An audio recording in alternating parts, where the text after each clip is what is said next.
This morning, let's explore releasing painful memories. This is Lama Jigme Gyatso of the Buddha Joy Meditation School. Welcome to Meditate Like a Jedi. This is the Lama you are looking for. This morning we could chant and meditate and enjoy a lesson or two, but first, if you love Star Wars and you wish to meditate as transformatively as Princess Leia learned to do during the Jedi training she received in the events following episode 6. Be sure to subscribe and ring that notification bell.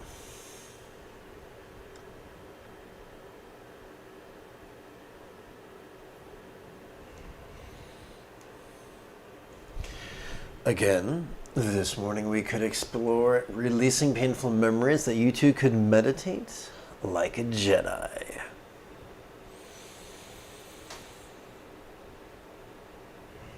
If at any time during this morning's live stream you have a question about meditation or philosophy or even chanting, do not be shy. Simply type your question in great detail in the chat window on the right-hand side of the screen. If you're watching a replay, you'll want to type your question in the comment area below the video. But once again, be specific.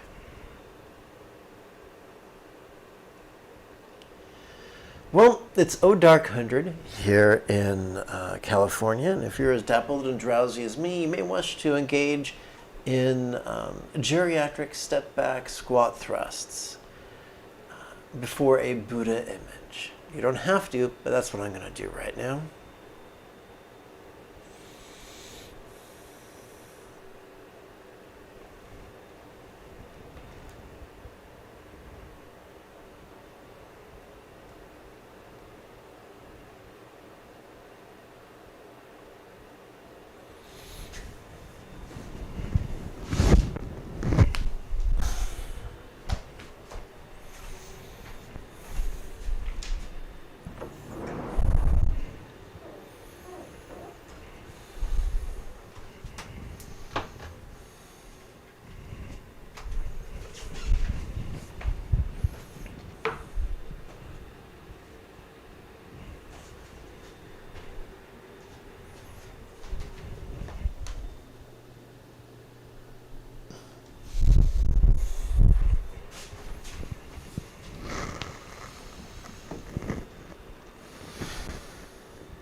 Liberate all beings by mastering the Eightfold Path, relying on the Buddha's example, instructions, and students.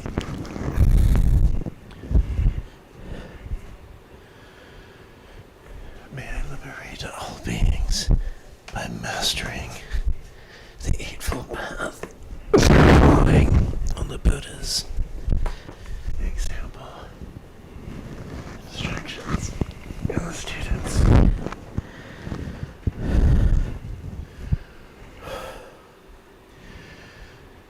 May I liberate all beings by mastering the Eightfold Path, relying on the Buddha's example, instructions, and students.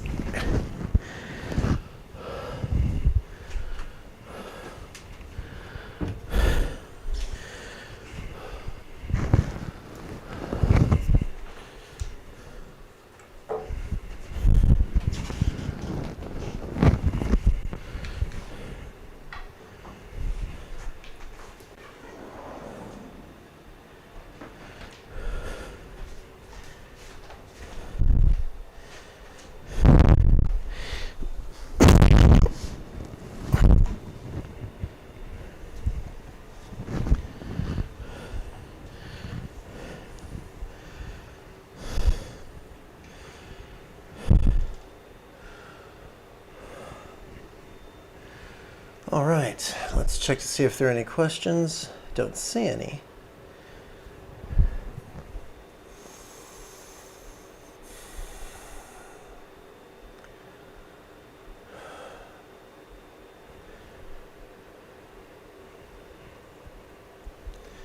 So let's just use a tantric method to help us to let go of painful memories.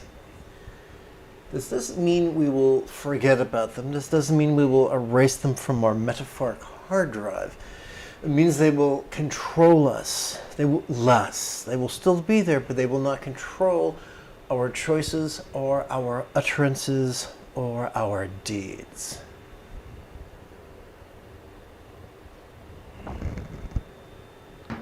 Our primary tool is going to be the rhetorical question.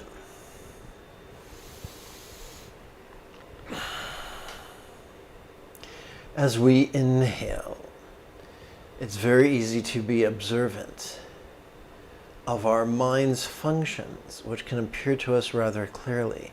Our mind's functions such as perception, emotion, intention, reason, recollection, and imagination. However, when we physically relax in coordination with our exhalation, our mind and its functions could begin to feel as if it was as non-graspable as a vast empty void, like the illusion of the infinite azure sky on a bright and beautiful cloudless morn, which although is tantalizing to the eye, is intangible to the touch. So as we exhale and relax into the exhalation, our memories could begin to feel as non-graspable as a one-syllable mantra, also known as a bija, comprised only of light. Now, what's the significance of that simile? In Buddhist highest yoga tantra, we categorize everything we could possibly experience into 4 groups. The circumstantial, the physical, the interpersonal, and the mental. The mental here would also include our ability to recall. Now, sometimes memories, when they surface, can make us nuttier than a shithouse rat. They can have an involuntary psychotic break, have an involuntary temper tantrum, and pretty much steal our peace. What if we still had our memories, but they didn't dominate us? They didn't control us. They didn't steal our peace. So that is exactly what we're going to do right now. We're doing our inhalation. We're going to practice a form of mantra meditation. Now, this isn't just mantra recitation, it's meditation. What's the difference? Well, recitation, you mindlessly recite the mantra and see what happens. But during meditation, there are 2 things we employ. Number 1, during the inhalation, we silently and mentally recite the following rhetorical question that we just explored. And here's the most important. During the exhalation, while we're whispering the mantra, we are physically relaxing as much as possible. When we do so, every time we exhale, we are accessing our parasympathetic nervous system, which not only helps our physical body to relax, but also our mind to release. And there feels like there's some sort of a causal relationship between the two, that the more we physically relax, the easier it is for our mind to release.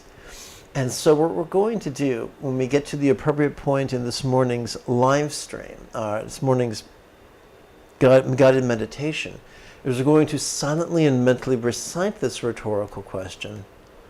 And then we're going to relax into the recitation of the 12-syllable mantra attributed to Shakyamuni Buddha, the historical Buddha, Om Muni Muni Maha Muni Ye Soha. We'll also go into great detail as to the translation of the meaning, or at least the attributed meaning. of the mantra.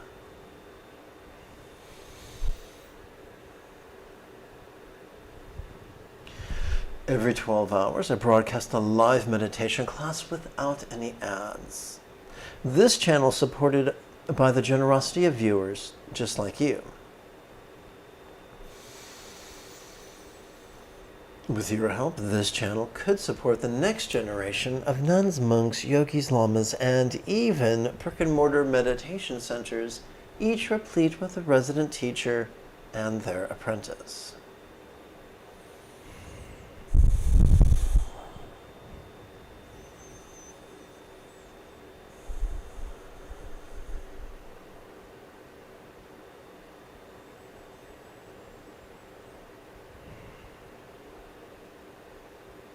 If this speaks to you and you'd like to help out, even for as little as the cost of 1 cup of coffee a month, snoop around in the description area below the video.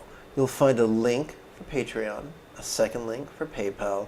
You'll find a button to, you'll find a join button for YouTube, as well as a super chat button. Click any one of those to facilitate your giving, if you so desire. So I'm checking for questions and finding none.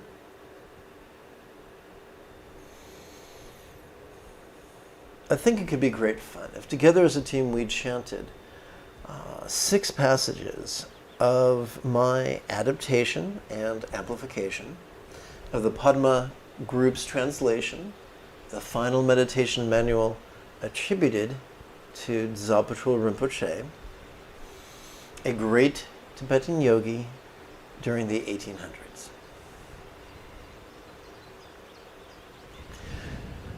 Together. Conceptualizing speech and sound is what causes delusion.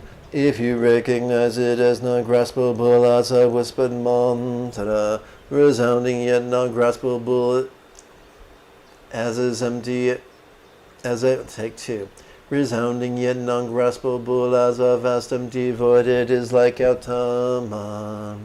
It is none other than as non-graspable as a sublime lion's roar. In the recognition of sound as non-graspable as mantra, recite this 12-syllable mantra.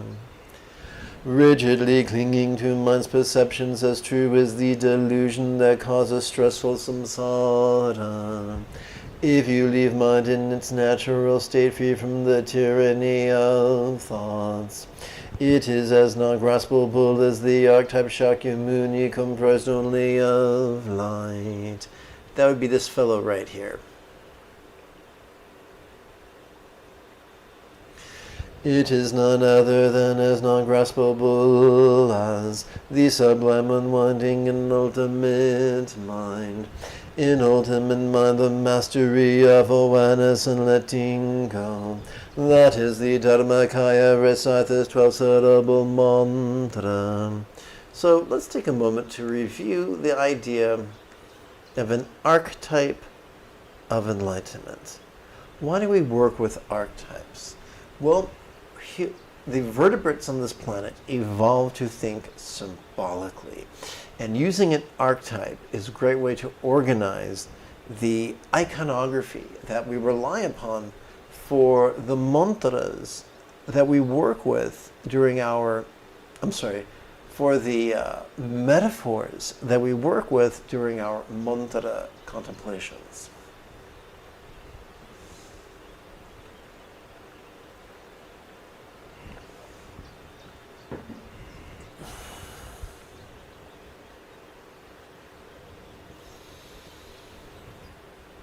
Everything that exists is as non-graspable as the primordially pure continuum of the Dharmakaya.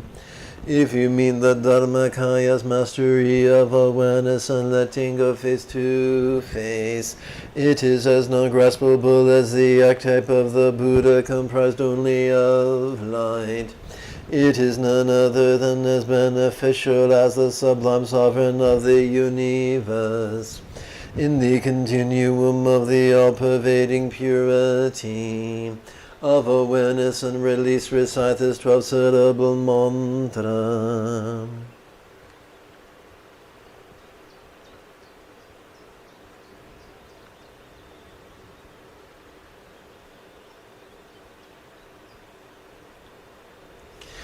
One octave Gautama embodies all Buddhas. One mantra of these 12 syllables embodies all mantras. One Dharma bodhicitta, wishing love, active love, mindfulness, and letting go. Embodies all practices of the creation and completion stages. Knowing the one which liberates all, recite this 12-syllable mantra. What use is all you have done being so busy just causes young-oriented samsara? Look how meaningless all you have done has been. Now you had better just stop trying to do anything. Dropping all contrived and scattered activities, recite this 12-syllable mantra. What use is all you have said? It was all just pointless prattle. Look how much irrelevant turmoil it has brought. Now you had better just keep silent. Ceasing completely to distractively speak, recite this 12-syllable mantra.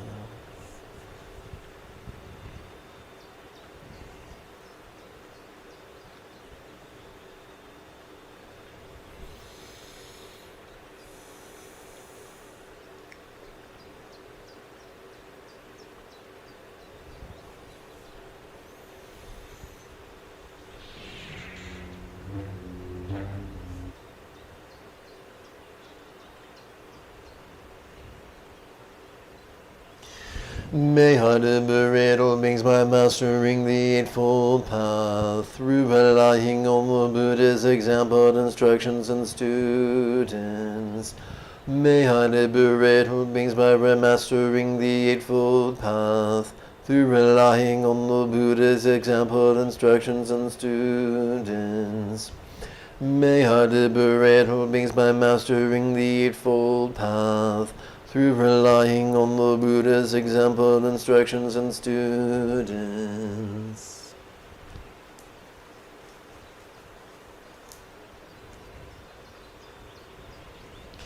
Let's seize this opportunity to consider how stresses and dependence is but an illusion, and is empty of any permanence to grasp for shoving and reaching increased stress. We're going to play with 4 rhetorical questions. We're going to recite these questions silently and mentally in harmony with our inhalation and our exhalation and our relaxation. Every time we encounter something, whether it's pleasurable or painful or neutral, it's an opportunity for us to bring it into the path of love and letting go. That is a precious opportunity.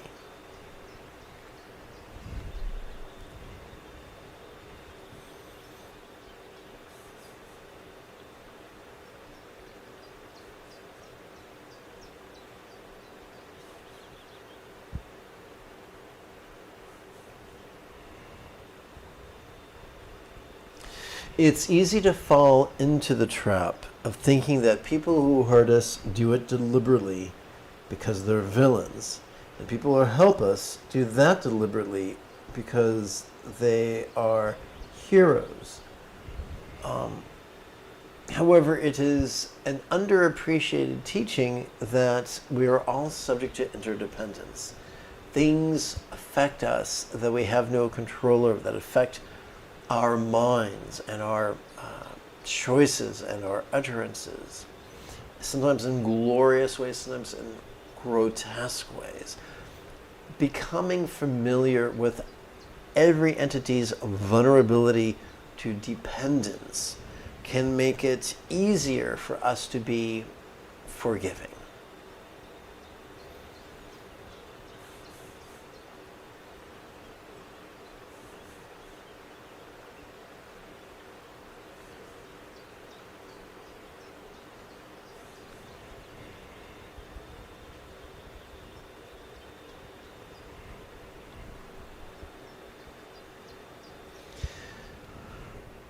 One of the great things about impermanence is that it requires no faith. All we need to do is be observant. Every child can tell you that the seasons come and go, the moon waxes and wanes, the sun rises and sets, and our lungs swell and sink.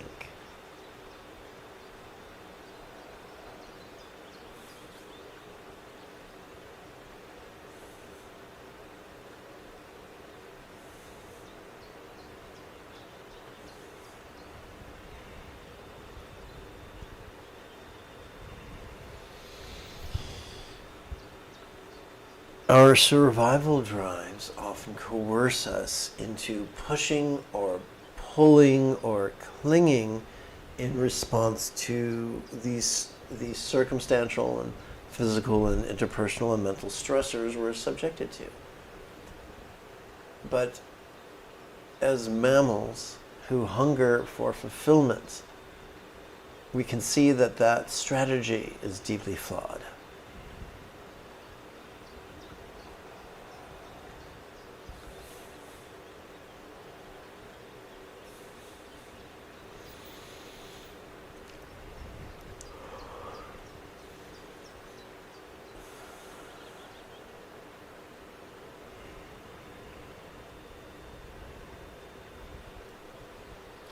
This next recitation helps to prepare our subtle energy for meditation. O awareness and letting go, please come to this ground that I may master the Eightfold Path. O awareness and letting go, please come to this ground that I may master the Eightfold Path. O awareness and letting go, please come to this ground that I may master the Eightfold Path.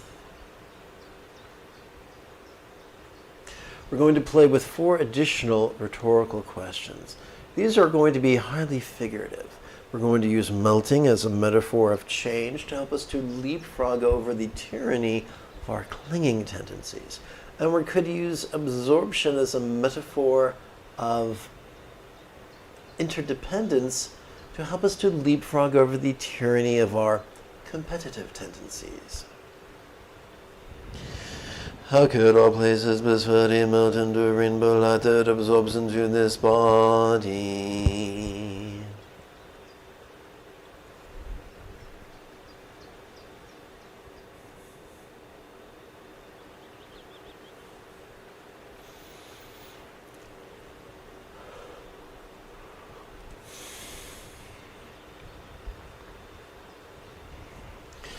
How could all bodies blissfully melt into a rainbow light that absorbs into this speech?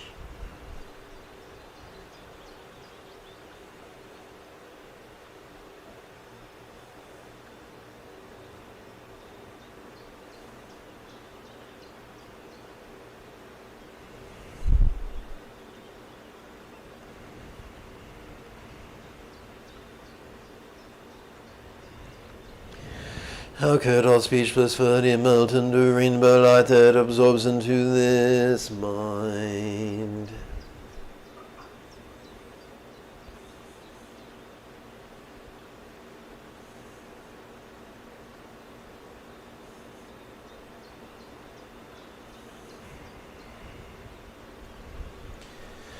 How could all minds blissfully melt into a rainbow light that absorbs into infinite emptiness?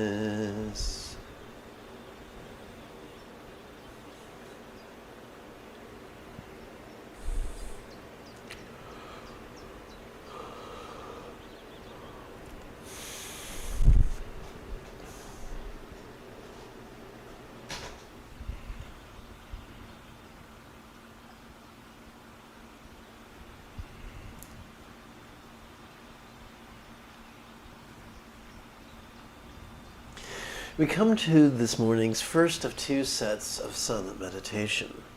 With each inhalation, we could silently and mentally recite watching this. And with each exhalation, we could silently and mentally recite relaxing. But why would we do that?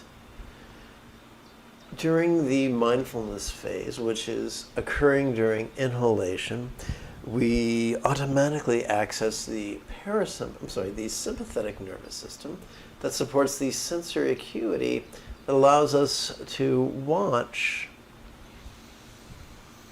our sensations, flavors, sounds, sights, and the like, as well as watch our emotions, intentions, thoughts, reason, and recollection and imagination.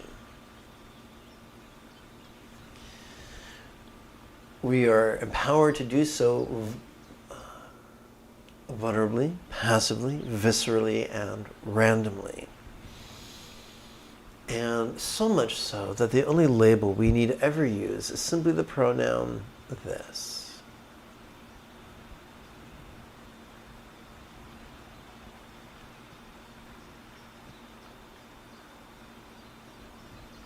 As we meditate during our exhalation cycle, we inadvertently access our parasympathetic nervous system. It helps us to physically relax as well as mentally release. What are some of the things that we could find ourselves releasing? We could find ourselves releasing our resistance to the presence of that which we hate. We could find ourselves releasing our resistance to the absence of that which we crave. We could find ourselves releasing our resistance to the loss of that to which we cling. Clearly, this doesn't stop us from hating, craving, or clinging, but it helps us not to exhaust ourselves by continually living in resistance. It helps us to be more accepting. It's 26 minutes after the hour. Let's meditate.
We now turn to love's mantra contemplations.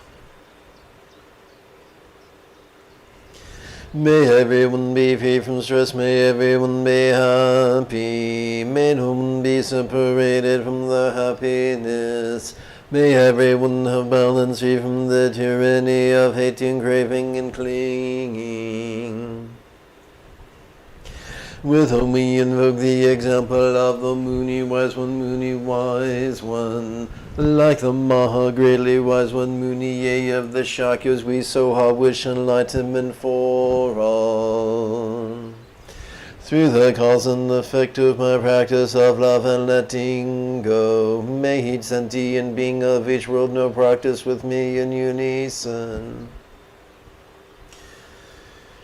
As we chant the mantra, I can feel as if golden rays are emitting from a thumbnail-sized horizontal 12-syllable mantra rosary at our heart, lavishing all minds, communication, bodies, and circumstances with wisdom, love, health, and good fortune centered and spontaneous.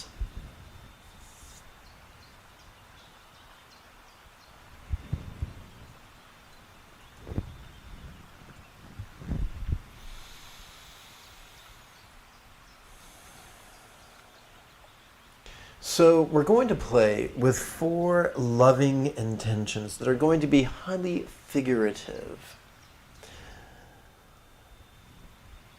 In Buddhist iconography, Buddha's mind of the wisdom of letting go is often symbolized by a 1-syllable mantra known as a seed mantra, or if you prefer Sanskrit, a bija mantra. So the 1-syllable mantra comes to symbolize enlightening wisdom. We therefore wish that all minds of all beings now be as wise as a Buddha's mind symbolized by a 1-syllable mantra known as a bija.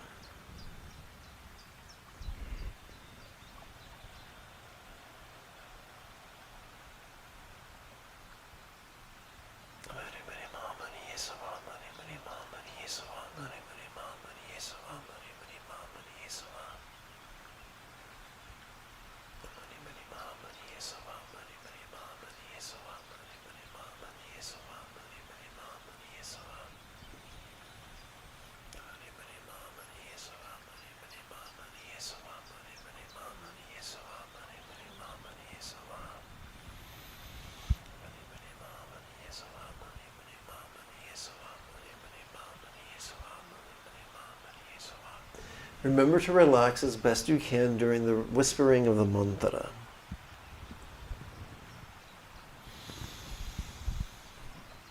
Enlightened speech is often symbolized by a mantra.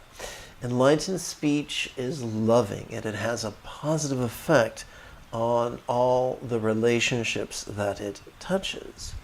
We wish this type of love for all beings everywhere.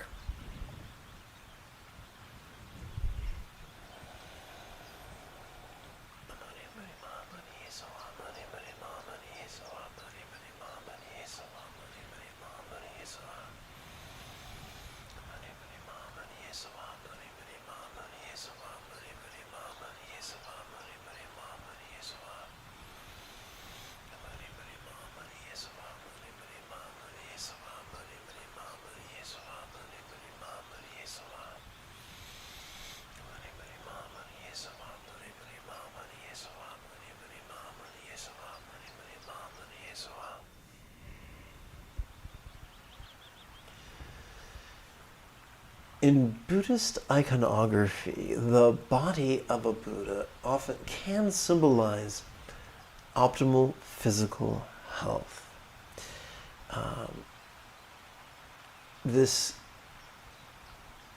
An archetype of a Buddha, this archetype of enlightenment is known in Sanskrit as a Devi or a deva, and in Tibetan simply as a yadam.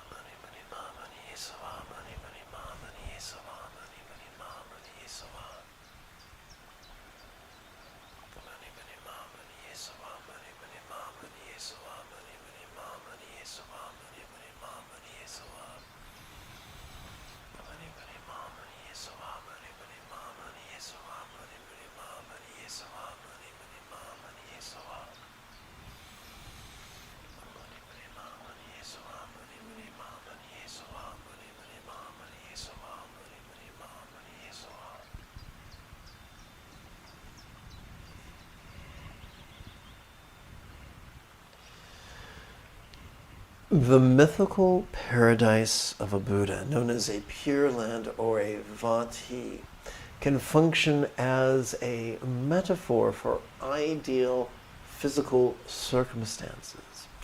Let us wish that the circumstances of all beings be that fortunate.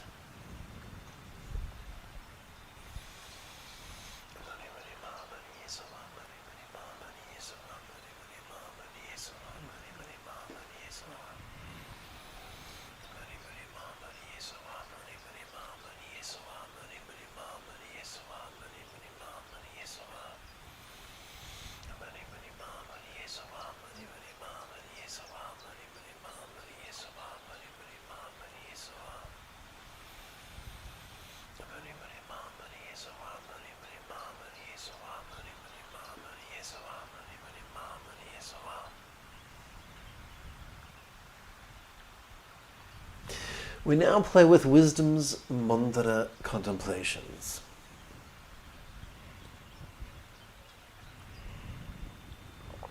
Let us begin by reviewing what is meant by emptiness. May I let go of all circumstances, bodies, communication, and minds, as if they were as non-graspable as a vast empty void. Like the illusion of the infinite azure sky on a bright and beautiful cloudless morn, which, although tantalizing to the eye, could be non-graspable to the hand.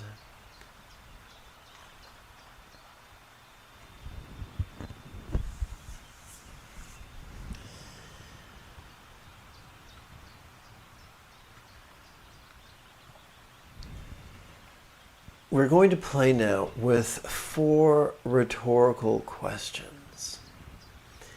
As we inhale, we could easily see our circumstance, and yet, as we relax into our exhalation, these exact same circumstances could begin to feel as if they were as non-graspable as a real or imagined paradise comprised only of light.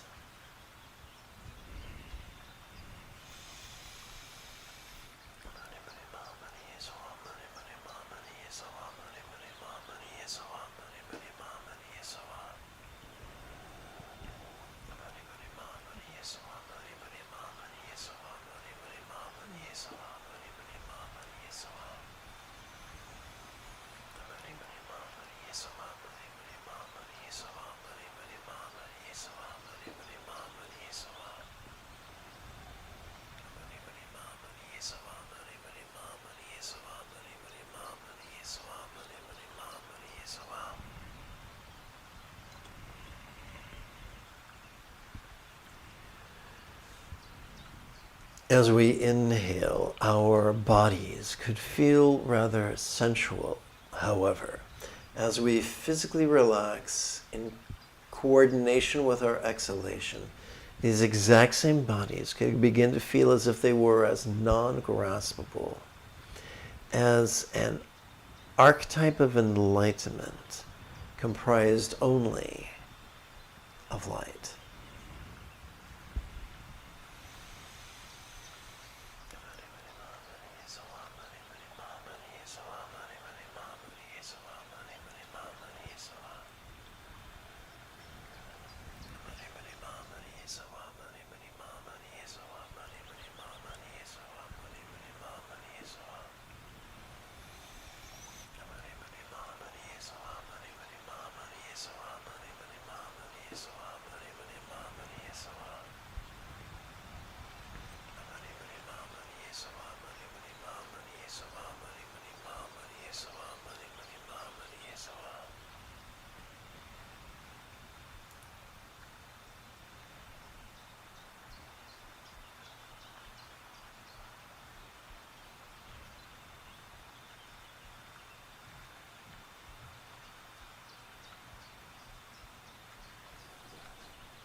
As we inhale, our communication, the communication of others and their effect upon our relationships can easily be heard. And yet, as we physically relax into our exhalation, this exact same communication and its effect can begin to feel as if it was as non-graspable as a mantra comprised only of light.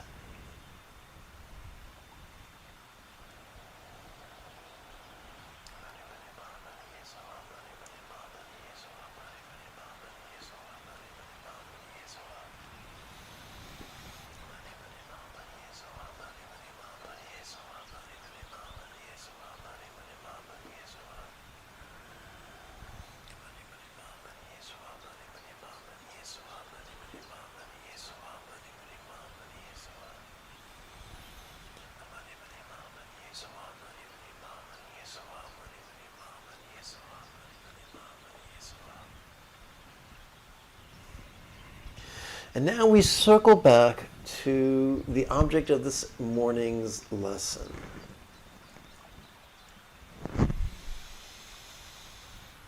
Painful, disturbing, traumatic memories.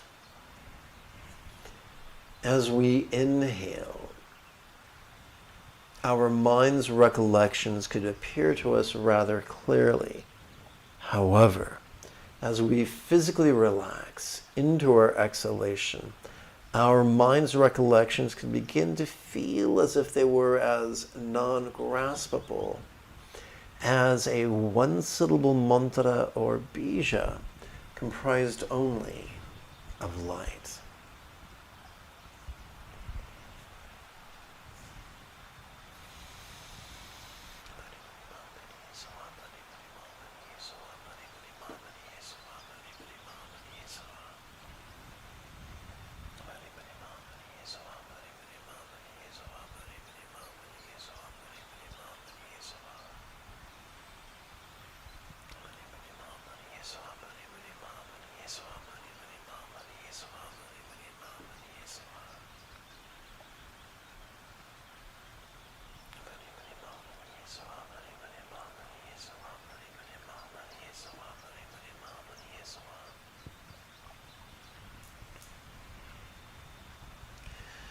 But we're now going to play with Guru Yoga, which helps prepare our energy for this morning's second set of meditations.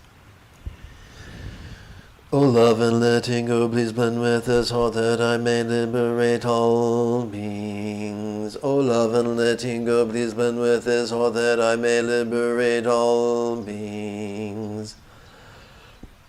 O love and letting go, please blend with this heart that I may liberate all beings.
May all mind, speech, forms, and lots have the wisdom, love, health, and boon of Buddha's mythical bija mantra yedam and vati.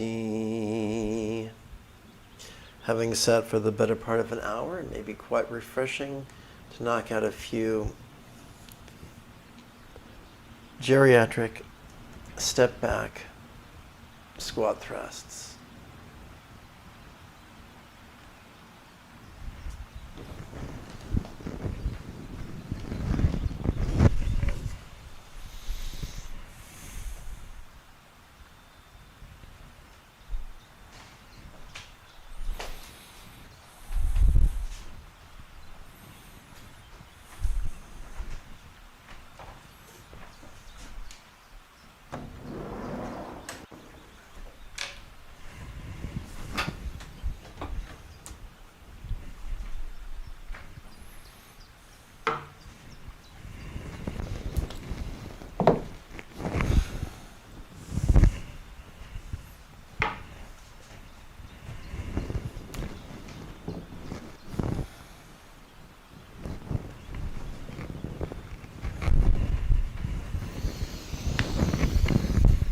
May I liberate all beings by mastering the Buddha, the Buddha's example, instructions, and students.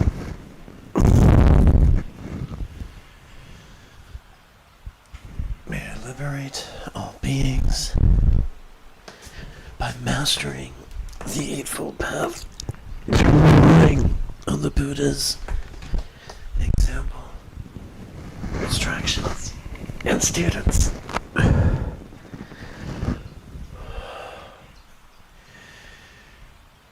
May I liberate all beings by mastering the Eightfold Path, on the Buddha's example, instructions, and students.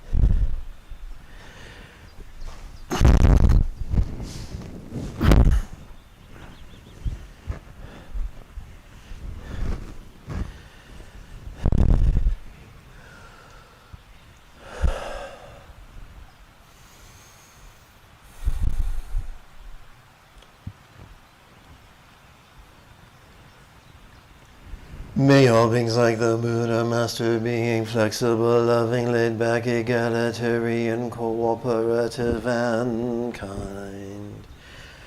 We now glance upon the third, fourth, and fifth folds of the Eightfold Path.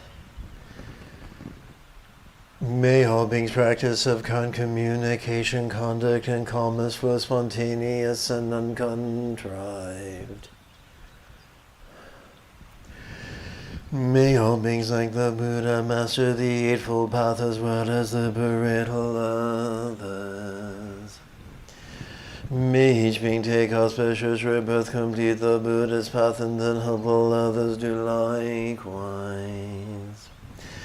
At this very moment, for the peoples and the nations of the earth, may not even the names disease, famine, war, or suffering be heard. Rather, may their kind conduct merit wealth and prosperity increase, and may supreme good fortune and well-being always arise for them. Beginning with Kuntu Zangpo and Great Dorje Chang down to my own kindest Lama. Whatever aspirations they have made to benefit beings, may I accomplish them all.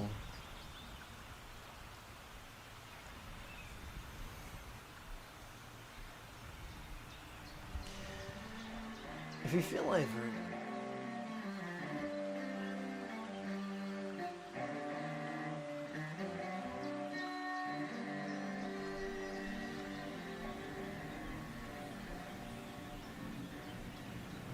In approximately 10.5 hours, we could explore death, grief, and depression, as well as chant and meditate some more. Until then, may you and yours be happy and healthy, and if you are as geeky as me, this is the way.